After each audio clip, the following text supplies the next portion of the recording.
Petroleum प्राकृतिक gas जीवाश्म तक पढ़ा था।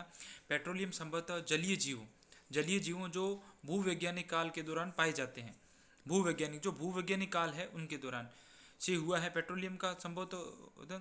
ठीक उसी तरह से जैसे जैसे वनस्पति या कोयले का निर्माण हुआ और पेट्रोलियम और प्राकृतिक गैस पृथ्वी के अत्यंत भीतरी भाग में पाए जाते हैं। पेट्रोलियम प्राकृतिक जो पृथ्वी की बहुत अच्छी नीचे गहराई में पाए जाते हैं, अत्यंत ही भीतरी भाग में। और ऊर्जा की ये संसाधन अनवीकरण और संसाधन किसे कहते हैं? अनवीकरण के जिसका नवीनीकरण अपन नहीं किया जा सकता। जैसे सौर है, सूरज की किरणें कभी खत्म नहीं होती, लेकिन पेट्रोल है, गाड़ी में डालते ही उसको जला दे खत्म हो जाता है, फिर उसका अस्तित्व नहीं रहता है। अर्थात पुनर्निर्माण उनका नहीं किया जाता, मैंने उसको रीडेवलपमेंट नहीं किया जा सकता। पेट्रोलियम उत्पादों का उपयोग वाहनों के चलाने में, स्टीमर, हवाई जहाज और प्लास्टिक और उर्वरक मतलब जो खाद है उन सब में बनाने में किया जाता है। पेट्रोल और डीजल परिष्कृत पेट्रोलियम उत्पाद है। पेट्रोल और डीजल क्या परिष्कृत, तो मतलब उसको गर्म करके जो इसको रिफाइनरी में यूज करके परिष्कृत करके उसको अलग से निकाला जाता है।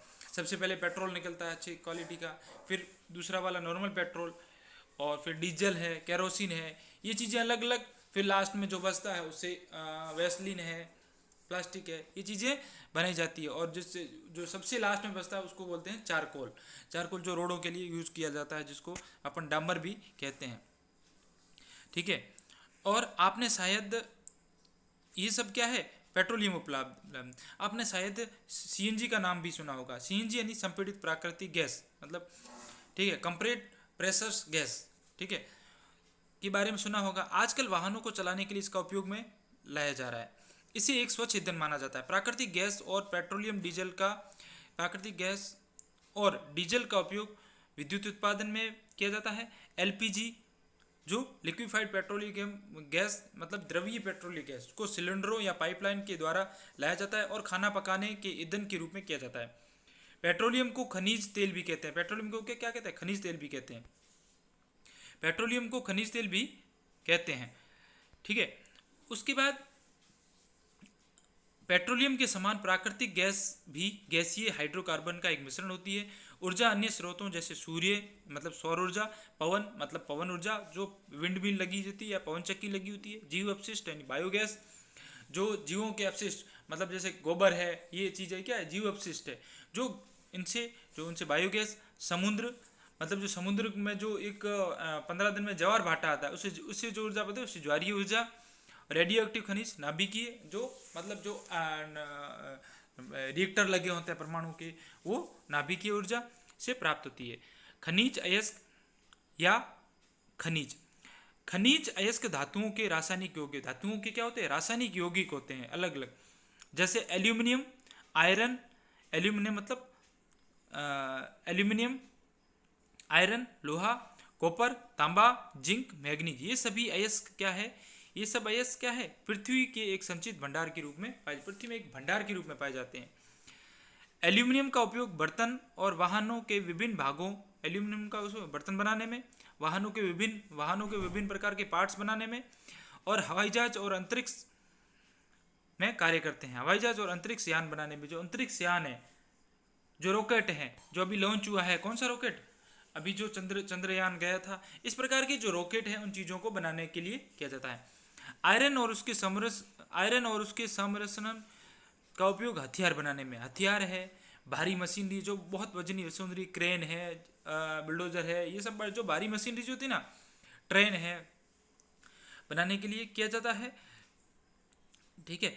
उसके बाद ये रेल इंजन है, रेल पटरियां हैं, दूसरी वस्तुएं बनाई जाती है। कॉपर का उपयोग औद्योगिक पात्र में, कॉपर का उपयोग औद्योगिक पात्र में, जो औद्योगिक चीज़ें होती हैं, इंडस्ट्रियल चीज़ें होती है, कॉपर तार में, जो लाइट की तारें होती है उसमें कॉपर की तारें होती है, के साथ साथ इलेक्ट्रॉनिक और दूरसंचार में भी उपयोग किया जाता है। सम्मिश्रण धातुएं जैसे पीतल और कांसे में भी कॉपर का पीतल और कांसे में भी कॉपर का उपयोग है, जबकि सभी धातु अयस्क सीमित मात्रा में ही उपलब्ध होती है, जो सीमित मात्रा उपलब्ध, और अत्यधिक खनन करने के कारण ये धातु अयस्क अति शीघ्रता से खत्म होते जा रहे हैं। सभी धातु क्या अयस्क खत्म हो जा रहे हैं। चांदी, सोना और प्लेटिनम जैसी बहुमूल्य धातुएं भी हमारे बीच में पाई जाती, चांदी सोना जिसे मनुष्य एक बहुमूल्य खजाना मानता है। मनुष्य क्या करता है? बहुमूल्य खजाना मानता है। जैविक संसाधन जो जीव प्राकृतिक संसाधन, जैविक संसाधन के अंतर्गत पौधे, जंतु, सूक्ष्म जीव आदि आते हैं।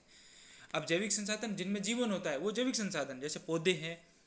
मनुष्य के भोजन और प्राकृतिक खाद्य स्रोतों में विभिन्न प्रकार के अनाज, फलियां, सब्जियां, फल आदि शामिल किए जाते हैं। मनुष्य अच्छी किस्म के अनाज, दालें, मसाले, सब्जियां, फल, चीनी आदि प्राप्त करने के लिए पौधों को, इन सबको उगाने के लिए क्या करता है कि ये पौधों को उगाता है।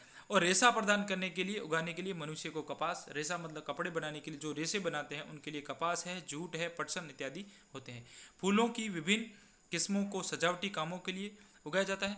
कुछ पौधों में औषधीय गुण पाए जाते हैं, जैसे कुछ पौधे उनमें औषधीय गुण पाए जाते हैं, औषधि जो हमारे शरीर को बुखार इनसे औषधीय गुण पाए जाते हैं, जिनके कारण उनका जैसे अश्वगंधा है, गिलोय है, महुआ है और तुलसी है, और ऐसे कई प्रकार की जो पौधे हैं औषधि गुण।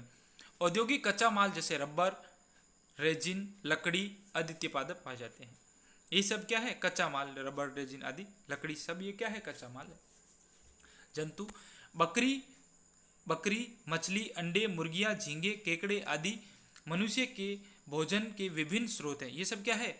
मनुष्य के भोजन। घोड़े, बैल, हाथी, गाय, बैल, ऊंट, खच्चर आदि जंतुओं का उपयोग परिवहन के लिए किया जाता है। किसके लिए? परिवहन के लिए। जो ये परिवहन के लिए घोड़े, बैल आदि इनका उपयोग किया जाता है, परिवहन के लिए किया जाता है। अब उसके बाद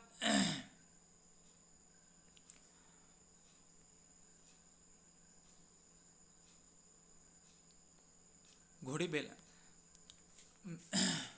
याक इनको परिवहन के लिए, जो भार ढोने के लिए किया जाता है। याक और भेड़ों से ऊनी कपड़ों के लिए, जो याक होती है, याक में क्या बहुत सारे बाल होते हैं। याक कहाँ पाए जाते हैं? जहाँ बर्फीले इलाकों में, और अपने जो यहाँ क्षेत्रों में ज़्यादा आपने भेड़ें देखी होगी। भेड़ों से ऊन प्राप्त होती है। रेशम को रेशम कीटों से प्राप्त करने के लिए पाला जाता है। सूक्ष्म जीव एंटीबायोटिक्स, प्रतिजैविक औषधियाँ प्रदान करते हैं। प्राचीन काल से ही इनका जीवन उपयोग किण्वन के लिए और शराब बनाने के लिए किया जाता है। सूक्ष्म जीव अपशिष्ट पदार्थ पौधे जंतुओं के विघटन के लिए मुख्य भूमिका निभाते हैं। पर्यावरण संसाधन मनुष्य जीवित रहने के लिए खाद्य पदार्थ, रखरखाव, सजावट तथा दूसरी अन्य वस्तुओं को देता है। लेकिन ये सब कब तक चलेगा? एक तरफ से तो प्राकृतिक संसाधन तेजी से, एक तरफ जो प्राकृतिक संसाधन है, ये मतलब अपन इनका उपयोग कर रहे हैं, तो ये सब कब तक चलेगा? एक तरफ प्राकृतिक संसाधन है वो धीरे धीरे समाप्त हो जाता है। जैसे पानी है, अपन देख रहे हैं चारों तरफ पानी है, पानी के कहीं बोरवेल खोदा हुआ, थोड़े दिनों बाद वो बोरवेल में भी पानी खत्म होता जा रहा है। उसी प्रकार प्राकृतिक संसाधन है वो तेजी से समाप्त होते जा रहे हैं, क्योंकि इनका अति दोहन मनुष्यों द्वारा, इनका जो अत्यधिक दोहन किया जाता है। जो पानी है बार बार निकाल दिया, अब उसको नीचे से तो खत्म ही होगा ना, कितना होगा, लेकिन उसका वापस पुनर्भरण नहीं हो रहा है। दूसरी तरफ बढ़ती हुई जनसंख्या क्रियाकलापों के कारण अपशिष्ट पदार्थों का उत्पन्न करने वाली बड़ी सी कूड़ा एकत्र करने वाली मैदान, जो मनुष्यों के लिए अपशिष्ट है, जैसे प्लास्टिक है, अब इंडस्ट्रियल जो कूड़ा है, इन सबको डालने के लिए कई सारे मैदान जो उपजाऊ क्षेत्र है वो खत्म होते जा रहे हैं। इसके कारण वो क्या हो रहा है? जमीन का प्रदूषण हो रहा है, पॉल्यूशन हो रहा है, और इन सब तेजी से हो रहा है। इसके कारण मनुष्य जीव जंतुओं का भी बिगड़ता जा रहा है। अब जो उन प्राकृतिक संसाधनों का नाम बताइए जिनके बिना जीवन संभव नहीं। अब प्राकृतिक संसाधन को ना, पीने के लिए पानी है, ठीक है, वायु है और जमीन है।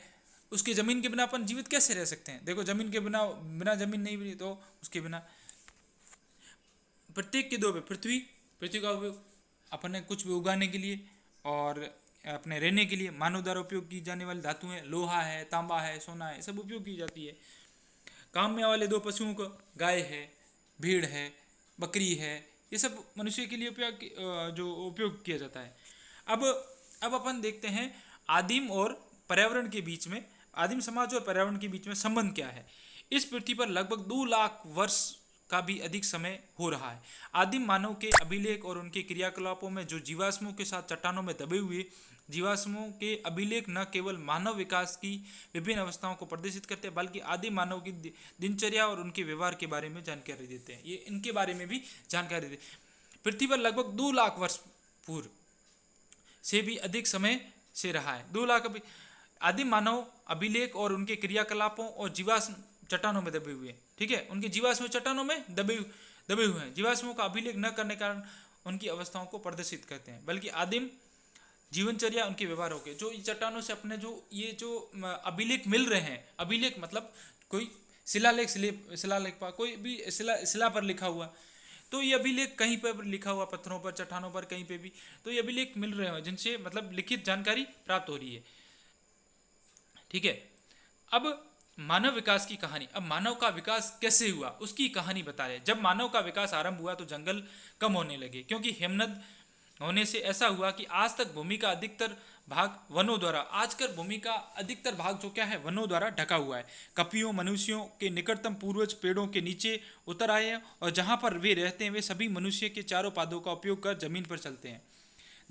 देखो ऐसा है, आज मानव आरंभ हुआ तब जंगल कम होने लगे क्योंकि मानव जंगल को काटते हुए खेती करने लगा, अपने रहने के लिए जगह बनाने लगा। हिमनद कम होने लगे। हिमनद होने से ऐसा हुआ, ठीक है, कम। आज तक भूमि का अधिकतर भाग वनों से ढका हुआ, आज तक भी दिखते हैं भूमि का अधिकतर। कपियों मनुष्यों निकटतम पूर्वज नीचे उतर आए, जो पहले पेड़ों पर रहते थे वो पेड़ों से नीचे उतर आए, चारों तरफ की पादों का उपयोग कर जमीन पर चलते, वो जमीन पर चलने लगे। और आधुनिक आणविक अध्ययन से दर्शाते हैं कि निकटतम पूर्वज कपियों का विकास लगभग चिंपैंजी गोरिल्ला, अपना जो पूर्वज है चिंपन गोरिल्ला ओरंगटाउन आदि मनुष्यों का उद्भव लगभग 6 लाख वर्ष, कितने लगभग 6 लाख वर्ष पूरा हुआ। सबसे प्राचीन जो ऑस्ट्रेलोपिथेकस जो सीधे खड़े होकर चलते थे दक्षिण अफ्रीका में 3.5 लाख वर्ष पूर्व पाए गए।